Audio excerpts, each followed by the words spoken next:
आप देखिए जितने भी भाषण उठा लीजिए, चाहे अभिभाषण हो, चाहे बजट भाषण हो, सब भाषण, आपको चुनाव आयोग की वेबसाइट पे जाने की जरूरत नहीं है, गूगल पे देखने की जरूरत नहीं। उन भाषणों से ही सरकार के पता चल जाएगा, मंत्रियों के भाषण से और लोगों के भाषण से, कि आगे किस राज्य में चुनाव होने वाला है। जिस राज्य के बारे में उसमें बात होने लगे, वहां के कपड़ों की, वेशभूषा की, संस्कृति की, खाने की, समझ लो कि बस राज्य में चुनाव आने वाले हैं। और जैसे ही चुनाव खत्म, उस राज्य की चर्चा खत्म। तो ये जो है कि सिर्फ चुनाव जीतना, बाकी कुछ मतलब नहीं। वो उनका है ना सर राउत इंदौरी का, कि सीमाओं पे बड़ा तनाव है, क्या कहीं कोई चुनाव है? वैसे ही हाल यहाँ हो गया कि भाषणों में बड़ा जिक्र है, अरे भाई चुनाव की फिक्र है। बजट जो है चुनाव के ठीक पहले हो रहा, और भाजपा का विज्ञापन निकल रहा है चुनाव के दिन कि 12 लाख तक कर मुक्ति, ये बजट की जो घोषणा थी इनके चुनाव में आ गई। तो सीधे सीधे मॉडल कोड ऑफ कंडक्ट, चुनाव आचार संहिता को उल्लंघन है। धन्यवाद सभापति जी। सबसे पहले तो मैं आपको धन्यवाद देता हूं कि मुझे आपने अवसर प्रदान किया। हालांकि बड़ा कठिन था, देवगढ़ा जी के ओजस्वी और प्रभावमयी भाषण के बाद बोलना बड़ा कठिन काम है। सुनिए, आपकी पार्टी का समय खत्म हो चुका था, इसीलिए मैंने आपको धन्यवाद दिया। नो, प्रतिपक्ष के नेता खड़गे जी का अनुरोध था, इसलिए आपको समय दिया जा रहा है। खड़गे जी का बहुत बहुत धन्यवाद कि उन्होंने अवसर दिलवाया मुझे बोलने।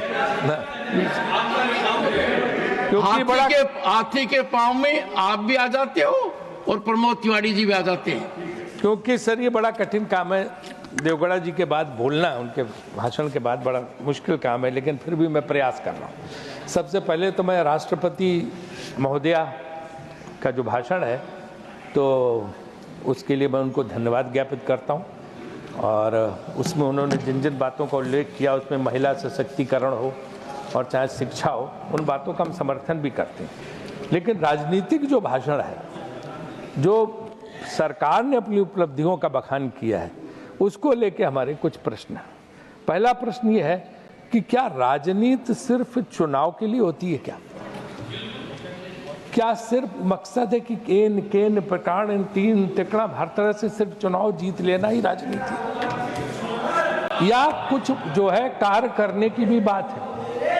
आप देखिए जितने भी भाषण उठा लीजिए, चाहे अभिभाषण हो, चाहे बजट भाषण हो, सब भाषण, आपको चुनाव आयोग की वेबसाइट पे जाने की जरूरत नहीं है, गूगल पे देखने की जरूरत नहीं। उन भाषणों से ही सरकार के पता चल जाएगा, मंत्रियों के भाषण से और लोगों के भाषण से, कि आगे किस राज्य में चुनाव होने वाला है। जिस राज्य के बारे में उसमें बात होने लगे, वहां के कपड़ों की, वेशभूषा की, संस्कृति की, खाने की, समझ लो कि बस राज्य में चुनाव आने वाले हैं। और जैसे ही चुनाव खत्म, उस राज्य की चर्चा खत्म। फिर उस राज्य का अपने इस समय मध्य प्रदेश के कोई कपड़ों की, रंग की और उसकी त्योहारों की बात हो रही, ना छत्तीसगढ़ की, ना राजस्थान की, ना महाराष्ट्र और हरियाणा की। अब इसमें सिर्फ था दिल्ली और बिहार, इनकी चर्चा सिर्फ हो रही। तो ये जो है कि सिर्फ चुनाव जीतना, बाकी कुछ मतलब नहीं। वो उनका है ना सर राउत इंदौरी का, कि सीमाओं पे बड़ा तनाव है, क्या कहीं कोई चुनाव है? वैसे ही हाल यहाँ हो गया कि भाषणों में बड़ा जिक्र है, अरे भाई चुनाव की फिक्र है। तो ये जो है मेरे ख्याल से, ये मैं सब मानता हूँ कि इस चीज को हमें बहुत ज्यादा ये बढ़ावा नहीं देना चाहिए कि चुनाव ही हमारा मकसद है, और उसको अगर हम जो है त्याग देंगे तो शायद पूरे देश का कल्याण हो जाएगा। क्योंकि तमाम राज्यों से तमाम किस्म की मांगे हुई हैं, ना राष्ट्रपति के भाषण में उनका जिक्र है और ना ये बजट में भी जिक्र है। अब आप देखिए, आप कहते हो मॉडल कोड ऑफ कंडक्ट, चुनाव आचार संहिता, ये चुनाव आयोग को 1 तारीख के पहले रखना चाहिए था। आप छोटे छोटे काम रुकवा देते, छोटी छोटी परियोजनाएं ये कह के चुनाव आयोग रुकवा देता कि साहब ये जो है वोटर को जो है तुष्टि उसको लुभाने का तरीका। बजट तो सबसे बड़ा घोषणाओं का भंडार है। बजट जो है चुनाव के ठीक पहले हो रहा, और भाजपा का विज्ञापन निकल रहा है चुनाव के दिन कि 12 लाख तक कर मुक्ति, ये बजट की जो घोषणा थी इनके चुनाव में आ गई। तो सीधे सीधे मॉडल कोड ऑफ कंडक्ट, चुनाव आचार संहिता को उल्लंघन है। आगे समय इसको ध्यान रखना पड़ेगा। मैं कोई आलोचना नहीं कर रहा हूँ, लेकिन इन चीजों को, टेक्निकल चीजों को ध्यान रख के ही हमें आगे बढ़ना पड़ेगा। और चुनाव आयोग इन चीजों पे ध्यान नहीं देता।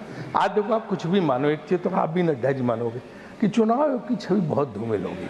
वो कुछ नहीं, आप देखो सेशन का जमाना, हमारी सरकार के खिलाफ हम ही ने लगाया था, हमारी सरकार के खिलाफ कितने सख्त कदम उठाते थे। और आज उनका नाम, अरे शेखावत जी, आज सुनिए तो, उनका नाम सब लेते हैं। आज किसी मुख्य चुनाव आयुक्त का नाम क्यों नहीं लिया जा रहा? कोई याद कर रहा? क्योंकि वो आंख मूंद के बैठे हो, कुछ देखते नहीं। खुलेआम पैसे का पैकेट बट रहे हैं, कहीं कुछ बट रहा, कहीं कुछ हो रहा, कहीं शिकायतें की जाती हैं, राजनीतिक दल शिकायत करने जाते, सुनी नहीं जाती। तो चुनाव आयोग से मेरा अनुरोध है कि वो भी जो है इस तरफ ध्यान दें, और ये जो है चुनाव आचार संहिता का उल्लंघन, खुलेआम चुनाव की जो व्यवस्था है उनका उल्लंघन, उसको कम से कम दूर किया जाए। और जो है विपक्ष और दूसरे दलों को भी मौका दें, उनकी बात सुने, उनको अपनी छवि का ख्याल रखना चाहिए।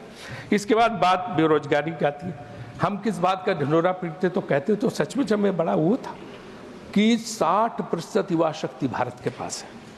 भारत सबसे नौजवान देश है और हम सबसे ज़्यादा जो है आगे अर्थव्यवस्था में काम कर सकते हैं। लेकिन आज हुआ क्या? वही युवा शक्ति आपने गांव में बैठा दी। वो सब बैठे हैं जो कोरोना के बाद गए, कोई लौट के नहीं है। आज सूरत का उद्योग, मुंबई का उद्योग, पंजाब का कृषि उद्योग, लेबर नहीं है, लेबरर्स ही नहीं।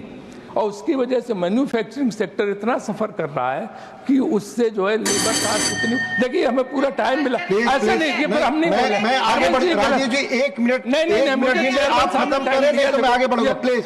नो नो, चेयरमैन सामने टाइम दिया, आप मत करें। आप खत्म करें टाइम दिया मुझे, टाइम दिया मुझे, आप खत्म करें जल्दी, नहीं तो मैं दूसरे स्पीकर को बुलाऊंगा, प्लीज। टाइम दिया, इसके बाद हमें बोलने नहीं देगा। अच्छा चलो, हम एक लाख आखिरी सवाल आपने बीच में टोक दिया कि भाषण नहीं, आपका समय जो मैंने नहीं, समय नहीं, समय मुझे बोला नहीं, समय आपका जो दिया गया है इस यहाँ पर लिखा हुआ है। किसने दिया? आप गलत सूचना मत दीजिए, आप गलत सूचना मत दीजिए, आप खत्म करिए।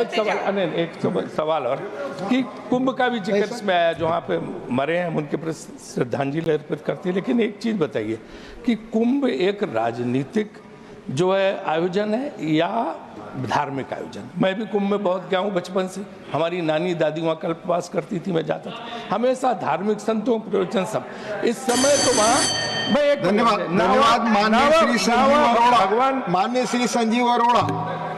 श्री संजीव अरोड़ा।